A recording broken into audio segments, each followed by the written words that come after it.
স্বামী যদি চলে যায় তাহলে স্ত্রীর কি দুঃখই দুঃখ। স্বামীর দাম কি, স্বামী থাকতে যে কি আনন্দ, সেটা সেই বুঝতে পারে যে নিজের স্বামীকে হারিয়েছে। প্রেম সে বলো। স্বামী থাকতে কিন্তু স্বামীর মূল্য বোঝে না, যখন স্বামী থাকবে না, তখন তার মূল্য বুঝবে। কেন? জীবনে তোমার যত মান, যত অভিমান, তোমার যত অধিকার, তোমার যত অভিযোগ, যেগুলো তোমার স্বামী শুনতো, তোমার স্বামী সহ্য করতো, এ সংসারে অন্য কেউ সহ্য করবে না। তুমি নিজের মান অভিমান স্বামীকে দেখাতে পারবে, সন্তানকেও দেখাতে পারবে। নিজের মান অভিমান তুমি যা স্বামীকে দেখাতে পারবে, নিজের মাতা পিতা, নিজের শ্বশুর শাশুড়িকেও দেখাতে পারবে না। তোমার যত অভিযোগ তুমি নিজের স্বামীর কাছে রাখতে পারবে, সেটা অন্য কারোর কাছে রাখতে পারবে না। তার জন্য যতদিন আছে ততদিন তাকে গুটিয়ে গুছিয়ে আপন করে রাখা। প্রেম সে বলো। আমাকে একজন মাতাজি আসানসোল থেকে একবার পাঠের মধ্যে এসে বললেন, মহারাজজি, আমার স্বামী আমার সঙ্গে খুব ঝগড়া করে, আমার সঙ্গে খুব যা যা হয় অনেক সময়। আমি বললাম কেন? বলে আমি নাকি ওনার মন মতন কিছু করতে পারছি না, আমাকে ঠাকুর সেবা করতে দেয় না, ভজন সাধন করলে, জপ করলে, ঠাকুর সেবা ইত্যাদি করলে উনি অনেক রেগে যায়, অনেক প্রকারের সমস্যা শুরু করে দেয়। বলুন মহারাজজি কি করবো? আমি বললাম দেখো, তুমি যে বলছো আমি তোমার কথায় কোনো বিশ্বাস করি না। কোনো সময় যদি সময় পাও তোমার স্বামীকে নিয়ে এসো, আমি তোমার স্বামীকে জিজ্ঞাসা করব কেন তুমি তাকে ভজন সাধন করতে দাও না, কেন তুমি তাকে ঠাকুর সেবা করতে দাও না। তোমার কথা শুনে আমি তোমাকে কোনো রাস্তা দেখাতে পারবো না। উনি পাঠের চতুর্থ দিন না পঞ্চম দিন নিজের স্বামীকে নিয়ে আসলেন। ওনার স্বামী হয়তো এখন উনিও পাঠে শুনছে হবে লাইভে, প্রত্যেক পাঠ শুনে উনি। এই প্রসঙ্গটা কেন বলছি, এটা প্রত্যেকের ঘরের সমস্যা, প্রত্যেকের ঘরের বিষয়। ওনার স্বামীকে যখন নিয়ে এসেছেন, প্রথমে তো ওনার স্বামী আসতেই চায়নি, বাইরে দাঁড়িয়ে আছে, গাড়ি নিয়ে এসছে, বাইরে গাড়ির মধ্যে বসে আছে। ওকে বলছে তুমি যাও, তুমি দেখা করে আসো। আমার কাছে এসে বলছে আমার স্বামী তো মহারাজজি আসছে না।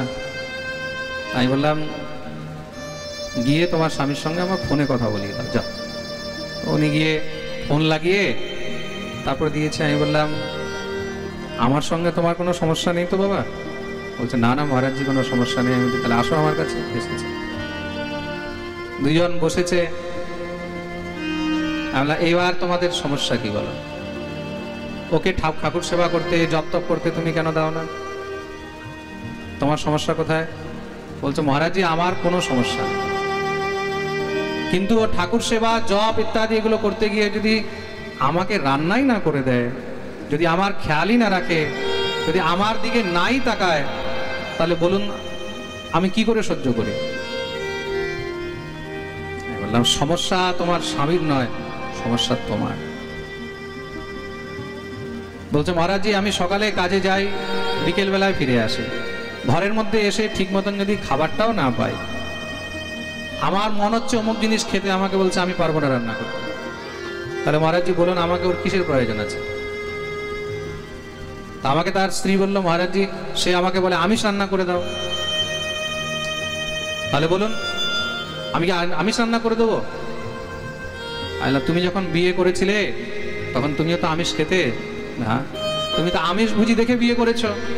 হ্যাঁ, সে যদি এখনো নিরামিষ শুরু না করতে পারে, তোমার ধর্ম হলো নিজের স্বামীকে আমিষ যদি রান্নাও করে দিতে হয় তাও তোমাকে করে দিতে হবে। স্ত্রীর ধর্ম তোমাকে পালন করতে হবে। সে তোমাকে পালন করছে, সে তোমার পোষণ করছে, সে তোমার ভর্তা মনে রাখবে, সে তোমার স্বামী। আজকে তুমি ঠাকুর সেবা করছো, ভগবত সেবা করছো, জপ করছো, এই করছো, ঠাকুরের জিনিসপত্র আনছো, এসব টাকা পয়সা কে দিচ্ছে? বলে আমার স্বামী দিচ্ছে।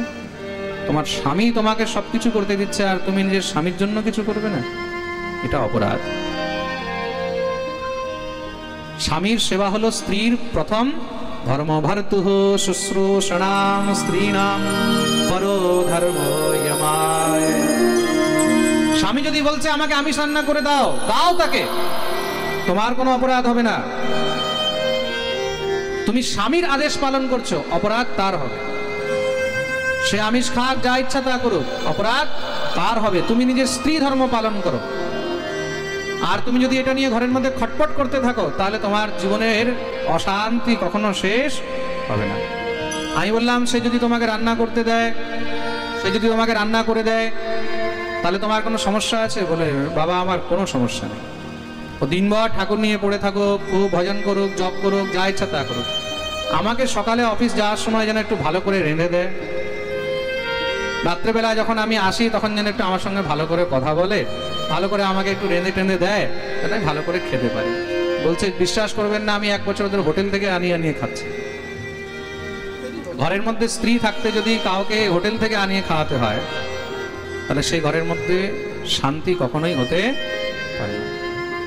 তা তোমাকে যদি স্বামীর নিমিত্তে, শাস্ত্র বলছে, ভগবান নিজে বলছেন, এটা আমি বলছি না, এটা ভগবানের বাণী। ভর্তুঃ শুশ্রূষণাম স্ত্রীণাম পরো ধর্ম যমায়া।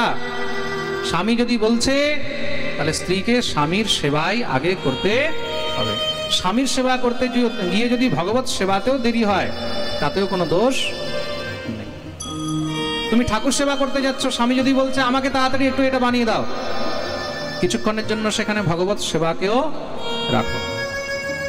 আর যদি তোমার মধ্যে সামর্থ্য আছে যে না আমাকে স্বামীর দরকার নেই, আমাকে খাওয়ার দরকার নেই, আমি স্বচ্ছন্দ হয়ে চলে যাব, বেরিয়ে যাব, তাহলে তুমি যা ইচ্ছা তা করতে পারো।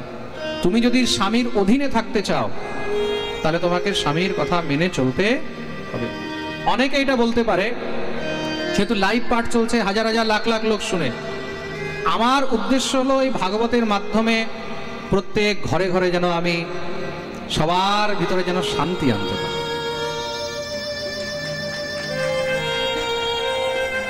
শাস্ত্র উপদেশ করে, শাস্ত্র চর্চা করে যদি ঘরে ঘরে অশান্তি শুরু হলো, যদি শান্তি না হলো, তাহলে এমন শাস্ত্র উপদেশেও কোনো লাভ। সেই শাস্ত্র কিসের শাস্ত্র? যে শাস্ত্র দ্বারা আমার ঘরের মধ্যে অশান্তি হয়। তো শাস্ত্র মানুষ বুঝে না বলে শাস্ত্রের উল্টো পাল্টা ব্যাখ্যা করে। শাস্ত্র বুঝতে হবে স্ত্রী ধর্ম কি। তো স্ত্রীর ধর্ম যদি স্ত্রী পালনই না করে, তোমাকে স্বামীর সহযোগ করতেই হবে।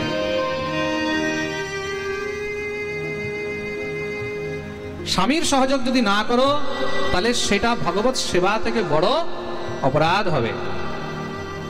অনেকে বলে মহারাজজি, কোনো সময় যদি আমার অন্তরে স্ত্রীর প্রতি প্রেম ভাব জাগ্রত হয়, আর সেই সময় সে আমাকে ডিনাই করে দিচ্ছে, বলছে না আমি ঠাকুর সেবায় আছি, আমি ব্রতে আছি, অমুক অনুষ্ঠানে আছি, আমার অমুক উপবাস আছে, এই আছে সেই আছে, তাহলে তখন কি করা উচিত?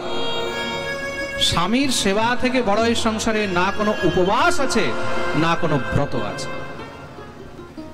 খুব মন দিয়ে শুনবে কিন্তু।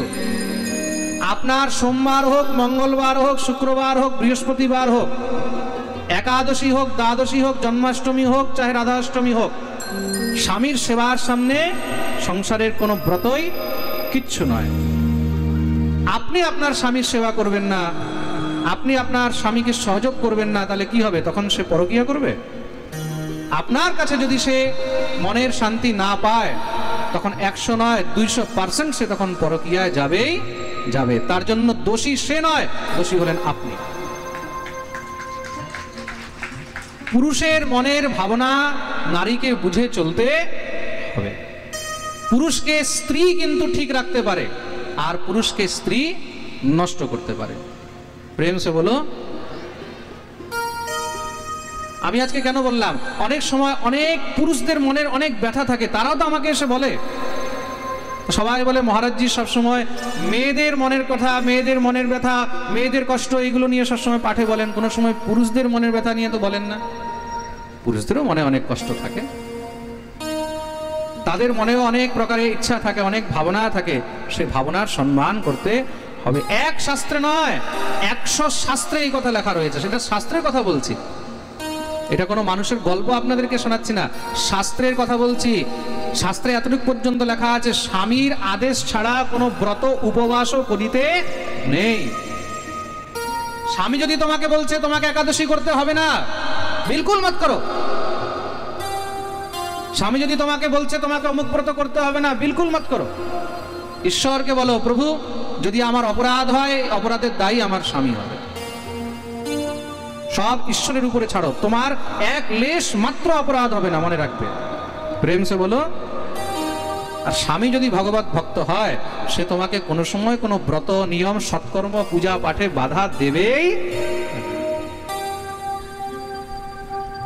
আর স্বামী যদি দুষ্ট হয়, সেই দুষ্ট স্বামীরও সেবা করে যাও। রাবণ ভালো ছিল, হ্যাঁ, পরের বউকে উঠিয়ে নিয়ে এসেছে, পরের মেয়ের উপর অত্যাচার করত। এক কন্যা ছিল, তার নাম ছিল তপতী। সেই তপতির উপরে রাবণ অত্যাচার করেছিল, তার জন্য সে রাবণকে অভিশাপ দিয়েছিল, তুমি যদি কোনো নারীকে তার ইচ্ছার বিরুদ্ধে স্পর্শ করো, সেখানেই তোমার বিনাশ হয়ে যাবে। তো মন দিয়ে শুনবে, কিন্তু রাবণ সে কোনো চরিত্রবান ছিল না। এই সংসারের মধ্যে দেখবে অনেক মূর্খ, অনেক ইললজিক্যাল ফাজিলগুলো অনেক সময় বলে রাবণ তো অনেক ভালো ছিল। রাবণ কি করেছে? রাবণ কিছুই করেনি। রাবণ নিজের বোনের অপমানের প্রতিশোধ নিয়েছে। রাবণের মতন অত্যাচারী, রাবণের মতন দুর্দান্ত দস্যু এই সংসারে কেউ ছিল না, যার অত্যাচারের জন্য তার নিজের ঠাকুর দাদা তাকে অভিশাপ দিচ্ছে যে তুমি মরে যাও, তোমার বিনাশ হয়ে যাক। বিচার করে দেখুন, সেই রাবণকেও তার স্ত্রী মন্দোদরীর সেবা করে গেছে, সে তো তাকে ছেড়ে দেয়নি, ত্যাগ করে চলে যায়নি। কেন? সে নিজের স্ত্রী ধর্ম পালন করেছে। তার জন্য রাবণ বধের পরে যখন মন্দোদরী কাঁদছে, তখন শ্রী রামচন্দ্র গিয়ে মন্দোদরীকে প্রণাম করেছেন, হে মা, আমি তোমার পাতিব্রত ধর্মে তোমাকে বন্দন করি। এমন দুষ্ট স্বামীকেও যে কষ্ট পেয়েও ত্যাগ করেনি, এমন নারীকে আমার বন্দন। হিরণ্যকশিপু কেমন অত্যাচারী ছিল, কিন্তু সেই হিরণ্যকশিপুর স্ত্রী কয়াধু, সে তো তাকে ছেড়ে চলে যায়নি, সে তো পালিয়ে যায়নি, সে মৃত্যু অবধি হিরণ্যকশিপুর সেবা করে গেছে। আর নিত্য একটাই প্রার্থনা করেছে ভগবানের কাছে, প্রভু ইনাকে সদ্বুদ্ধি দাও। মনে রাখবে, স্বামী যেরকমই হোক না কেন, স্ত্রীর কর্তব্য স্বামীর সেবা করেই যাবে। প্রেম সে বলো। বলে স্বামী যদি স্ত্রীকে খুব মারপিট করে, রোজ তার উপর অত্যাচার করে, অত্যাচার করলে তার প্রতিবাদ করবে। কেন? রাবণ কোনো সময় নিজের স্ত্রীর উপরে অত্যাচার করেন। এটাও মন দিয়ে শুনবে। হ্যাঁ, কথা বুঝতে হলে সব দিক দিয়ে বুঝতে হবে। হিরণ্যকশিপু কোনো সময় রোজ রোজ মদ খেয়ে এসে নিজের বউকে মারেনি। রোজ যদি মদ খেয়ে এসে নিজের বউকে মারতো, তাহলে না কয়াধু থাকতো না মন্দোদরী থাকতো।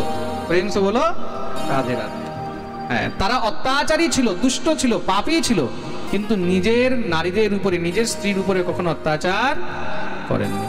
কোনো গ্রন্থে লেখা নাই যে হিরণ্যকশিপু নিজের স্ত্রীর উপর অত্যাচার করেছে, রাবণ নিজের স্ত্রীর উপর অত্যাচার করেছে। তা অনেক স্ত্রী বলতে পারে, বলে মহারাজ যে আমাদের স্বামী আমাদের উপর অত্যাচার করছে। যদি অত্যাচার করে, তার জন্য ন্যায়ালয় রয়েছে, সোজা যাও থানায় গিয়ে এফআইআর করাও।